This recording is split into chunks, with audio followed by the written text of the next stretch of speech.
হতাশা মাদক দিয়ে দূর হয় না। হতাশা দূর হবে, বলে দিব, তিনটা জিনিস, মাত্র তিনটা। কয়টা ভাই? এক, 5 ওয়াক্ত নামাজ। এক কি?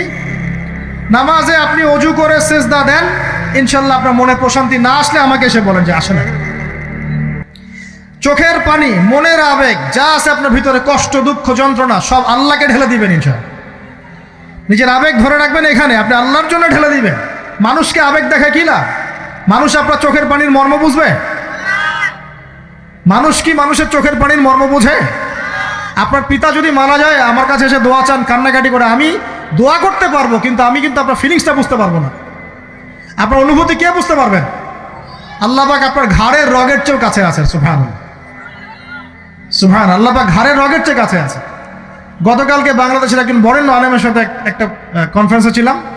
উনি বলছিলেন যে এক ব্যক্তি, এটা শোনেন, এক ব্যক্তি খুব তার শখ যে তিনি সাহাবীদের মতো নামাজ পড়া শিখবেন। কথা বুঝতে পারছেন? সাহাবীদের মতো নামাজ শিখবেন। তো একজন বরেণ্য আলেমের কাছে এসেছেন, এসে বলছেন যে আমাকে সাহাবীদের মতো নামাজ শিখিয়ে দেন। তখন সেই আলেম আরেকজন আলেমের সন্ধান দিয়েছেন যে তুমি তার কাছে যাও, তিনি শেখাবেন। তো সেই ব্যক্তি একটু অবাক হয়েছেন, কারণ যাকে প্রশ্ন করেছিলেন তিনি অনেক বড় মুহাদ্দিস, আর যার কাছে পাঠানো হচ্ছে তিনি অত বড় মুহাদ্দিস নন, কিন্তু আবেদ, আমল করেন। তাকে গিয়ে বলছেন উনি আমাকে পাঠিয়েছেন সাহাবীওয়ালা নামাজ শিখিয়ে দেন। তখন তিনি বলছেন ঠিক আছে, সুন্দর করে অজু করে আসো, সুন্দর করে অজু করে আসো। অজু করার সময় খালি খেয়াল রাখবা যে আমি অজু করছি শুধু আল্লাহর সন্তুষ্টির জন্য। কি খেয়াল রাখবেন? অজু করছি শুধু আল্লাহকে রাজি খুশি করার জন্য অজু করছে, আর কোনো উদ্দেশ্য নাই আমার। অজু করতে যাচ্ছে, তিনি আবার বলছেন দাঁড়াও, শুধু আল্লাহকে রাজি খুশি করার জন্য অজু করো। আবার শুরু করছেন, আবার বলছেন শোনো, শুধু আল্লাহকে রাজি খুশি করার জন্য অজু করো। এভাবে বলতেই আছেন। নামাজে দাঁড়িয়েছেন, দাঁড়ানোর আগে বলছেন শোনো, শুধু আল্লাহকে রাজি খুশি করার জন্য নামাজ পড়ো। বলতেই আছেন। এক পর্যায়ে সে ব্যক্তি নামাজ শুরু করলো। নামাজে মনোযোগ এদিক ওদিকে যায়, আর তার মাথায় এটা আসে, এই শুধু আল্লাহকে রাজি খুশি করার জন্য আমাকে নামাজ পড়তে হবে, শুধু আল্লাহকে রাজি খুশি করার জন্য নামাজ পড়তে হবে। এই চিন্তা তার মনের মধ্যে ঘুরপাক খাচ্ছে। এভাবে নামাজটা সে শেষ করেছে। শেষ করে চিন্তা করছে যে নামাজ তো পুরোপুরি মনোযোগ দিতে পারলাম না। বারবার মাথার মধ্যে এরকম চিন্তা আসছে, আল্লাহ আমাকে তো মাফ করে দাও, নামাজটা আমার মনে হলো না ঠিক মতো। তখন সে ফিরে এসে তার সে ওস্তাদকে বলছেন আমার তো নামাজ এরকম করে পড়লাম, কিন্তু শেষমেশ মনে হলো যে নামাজটা হয়তো কবুল হয় নাই। আল্লাহর কাছে খুব মাফ চাইলাম, আল্লাহ আমাকে মাফ করে দাও, নামাজটা মনে হলো না। তখন সেই যে প্রথম ব্যক্তি যিনি পাঠিয়েছেন তিনি বলছেন এটাই হলো সাহাবীওয়ালা নামাজ। তারা আল্লাহকে রাজি খুশি করার জন্য নামাজ পড়তেন, নামাজ শেষ করে আল্লাহর কাছে ইস্তেগফার করতেন, আল্লাহ কিছুই হলো না, কিছুই হলো না। আমার কথা কি বুঝতে পারছেন? অতএব আল্লাহকে রাজি খুশি করার জন্যে আপনি আপনার আবেগ, আপনার ইবাদত সব ফেলে দিবেন ইনশাআল্লাহ। অন্য কারো কাছে কিছু পাওয়ার আশা করব। আমাকে আল্লাহ পাঠিয়েছেন দুনিয়াতে নামাজ পড়তে, রোজা রাখতে, দিনের প্রচার করতে, দিনের জ্ঞান অর্জন করতে, এই তো। তা আমি একজন মেয়ের জন্য জীবন নষ্ট করে দিব কেন? আমি তাহলে আল্লাহর কাছে কি মুখ দেখাবো, আর নবীর কাছে কি মুখ দেখাবো? ওখানে গিয়ে বলবো আল্লাহ আমি আমার অমুক প্রেমিকার জন্য আশেক হয়ে একদম জীবন দিয়ে দিয়েছি, আত্মহত্যা করেছি। গেছে ভাই, যাইতে দেন। যে ব্যক্তি আপনার অবস্থানকে মূল্যায়ন করে নাই সে আপনার যোগ্য ছিল না। এখন আপনি কি করবেন? নিজের অবস্থান উন্নত করেন, আপনার পিছনে লাইন ধরে ঘুরবে ইনশাআল্লাহ। এটাই বাস্তবতা। দুনিয়া খুব খারাপ জিনিস। মানুষের অবস্থানকে মূল্যায়ন করে, মানুষের অবস্থানকেই মূল্যায়ন করে, কিন্তু আল্লাহ রাব্বুল আলামিন আপনাকে সর্বাবস্থায় ভালোবাসেন। আলহামদুলিল্লাহ। এই যে আমরা এখন অনেক পাপ করছি না, আল্লাহ কি আমাদেরকে আযাব দিয়ে ধ্বংস করে দিয়েছেন? আল্লাহ পাক এখনো আমাদেরকে ভালোবাসেন, রহম করেন, আল্লাহ পাক অপেক্ষা করছেন কখন তওবা করবে, আমি তওবা কবুল করব। এই কখন আমার বান্দা খালি একবার বলে আস্তাগফিরুল্লাহ, আল্লাহ পাক সাথে সাথে মাফ করে দেবেন ইনশাআল্লাহ। আর সেই আল্লাহকে ভুলে আপনি কার পিছনে ছুটছেন? আমরা কিন্তু নিয়াত করতে পারি ভাই যে আমরা যারা ওয়াজ শুনলাম জীবনে কোনোদিন সিগারেটে হাত দিব না ইনশাআল্লাহ। রাজি আছি ভাই? অন্য বড় বড় জিনিস তো বহুত দূরের কথা। আচ্ছা, অনেকে রাজি হয় নাই কেন? আপনারা কি অলরেডি আসক্ত? আমি অনেক ভাইকে দেখেছি মাশাআল্লাহ ইফতার খুলেই একদম বেনসন টানা শুরু করে।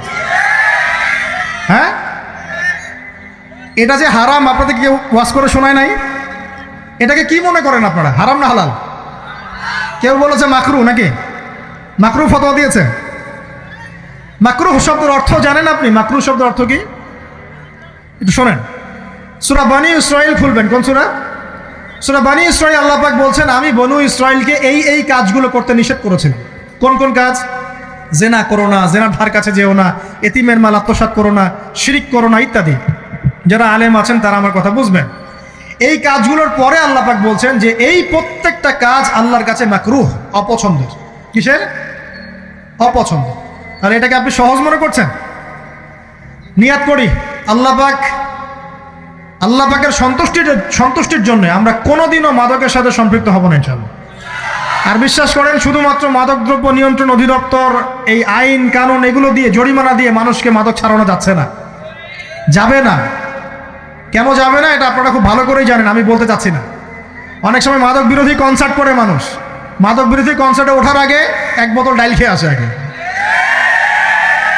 এগুলো কি বাস্তব কথা বলছি না অবাস্তব কথা বলছি? আমাদের যুবক ভাইরা কোশ্চিনকালেও মাদকের ধার কাছে যাবেন না ইনশাআল্লাহ।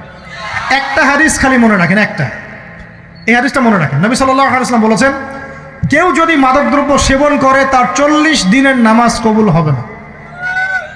সিগারেট একটা খেয়েছি, 40 দিন নামাজ নাই। এরপর যদি সে তওবা করে আল্লাহ মাফ করে দিবে। আবার যদি মাদক খায় আবার 40 দিন কবুল হবে না। যদি আবার তওবা করে আল্লাহ মাফ করে দিবেন। আবারও যদি খায় আবারও 40 দিন কবুল হবে না। আবারও তওবা করলে আল্লাহ আবার মাফ করে দিবেন। চতুর্থবার সে যদি মাদক খায়, আল্লাহ রসুল সাল্লাল্লাহু আলাইহি ওয়াসাল্লাম বলছেন, আল্লাহ পাক কিয়ামতের মাঠে তাকে তিনাতুল খাবাল পান করাবেন। কি পান করাবেন? তিনাতুল খাবাল। সাহাবীরা বললেন, ইয়া রাসূলুল্লাহ, এটা কি তিনাতুল খাবাল? কি? নবী সাল্লাল্লাহু আলাইহি ওয়াসাল্লাম বলছেন, এটা হচ্ছে জাহান্নামীদেরকে আযাব দেওয়ার পর তাদের রক্ত মাংসের যে পুঁজ বের হবে, এই যে ড্রিঙ্কস, জাহান্নামের হার্ড ড্রিঙ্কস, এই ড্রিঙ্কসের নাম হলো তিনাতুল খাবাল। আল্লাহ পাক আমাদের সবাইকে মাদক থেকে বাঁচিয়ে রাখেন। আমল হচ্ছে কোরআন তেলাওয়াত। যে ব্যক্তি কোরআন তেলাওয়াত করতে পারে নিয়মিত, তার মনের মধ্যে এই হতাশা, এই ভীরুতা, এই কাপুরুষতা কিচ্ছু আসবে না ইনশাআল্লাহ। আমি গ্যারান্টি দিচ্ছি আপনাকে, হতাশা আসবেই না আপনার মনে যদি আপনি কোরআন বুঝতে পারেন। কোরআনের একটা আয়াত নিয়ে কোনো সময় দেখা যায় 2-3 ঘন্টা সময় পার হয়ে যাচ্ছে, আয়াতটা ছেড়ে সামনে যেতে পারছি না। কোরআনের ভিতরে ঢুকলে আপনি দুনিয়ায় ভুলে যাবেন কি হচ্ছে আশপাশে। আমি এমন অনেক আলেমকে দেখেছি যে একটা বই, পাতলা একটা বই, আরবি বই নিয়ে পড়া শুরু করেছেন, ওই যে ফজরের পরে জোহরের ওয়াক্ত হয়ে যাচ্ছে, বইটাই শেষ করতে পারেননি। বুঝতে পারবেন না? যখন আপনি ইলমের ভিতরে ঢুকে যাবেন, কোরআনের ভিতরে, হাদিসের ভিতরে, আপনার দুনিয়ার খেয়ালই নাই। একজন আলেম, তিনি এক রাত্রে একটা বই লিখেছিলেন, চটি বই, এক রাত্রের মধ্যে। বলা হচ্ছে, তার সম্পর্কে বলা হচ্ছে যে রাতের খাবার তাকে দেয়া হয়েছে যে আপনি এটা খেয়ে নেন। তো খাবারটা পাশেই আছে, খাবারটা খাবো, এটা লিখে খাবারটা খাবো, এরকম তার চিন্তা ছিল। ফজর হয়ে গেছে, বই লিখাও শেষ, খাবার এই অবস্থায় পড়ে আছে, ডুবে গেছেন ভিতরে, খাওয়ার মাথায় তার খেয়াল নাই। এরকম হয়। একজন মনীষী, বিখ্যাত মনীষী, রিয়াদুস সালেহীন কিতাবের রাইটার, সংকলক আল্লামা নববী রাহিমাহুল্লাহ, এরকম সারা রাত চলে গেছে, পাশে 2টা খেজুর, ওই 2টা খেজুর খাওয়ারই সময় পাবে। হাদিস নিয়ে গবেষণা করতে রাত পার হয়ে গেছে। আমি বলতে চাচ্ছি, যখন ইলমের ভিতরে, কোরআন হাদিসের ভিতরে ঢুকে যাবেন, আপনার দুনিয়ার খেয়াল আপনার চলে যাবে ইনশাআল্লাহ। এই টেনশন, হতাশা, এই সেই বাদ, তখনই আল্লাহ পাক আপনাকে তার পক্ষ থেকে রহমত দিবেন, বরকত দিবেন, আল্লাহ আপনার দুনিয়ার কাজগুলো করে দিবেন ইনশাআল্লাহ। তখন দেখবেন কেউ আপনার দুনিয়ার ওই কাজটা করে দিয়েছে, কেউ ওই কাজটা করে দিয়েছে, কেউ বাসায় খাবার পাঠিয়ে দিয়েছে, আল্লাহ পাকই এগুলো করাই দিবেন ইনশাআল্লাহ। তো প্রিয় ভাইরা, মাদকে যাব না আল্লাহর কাছে আসবো?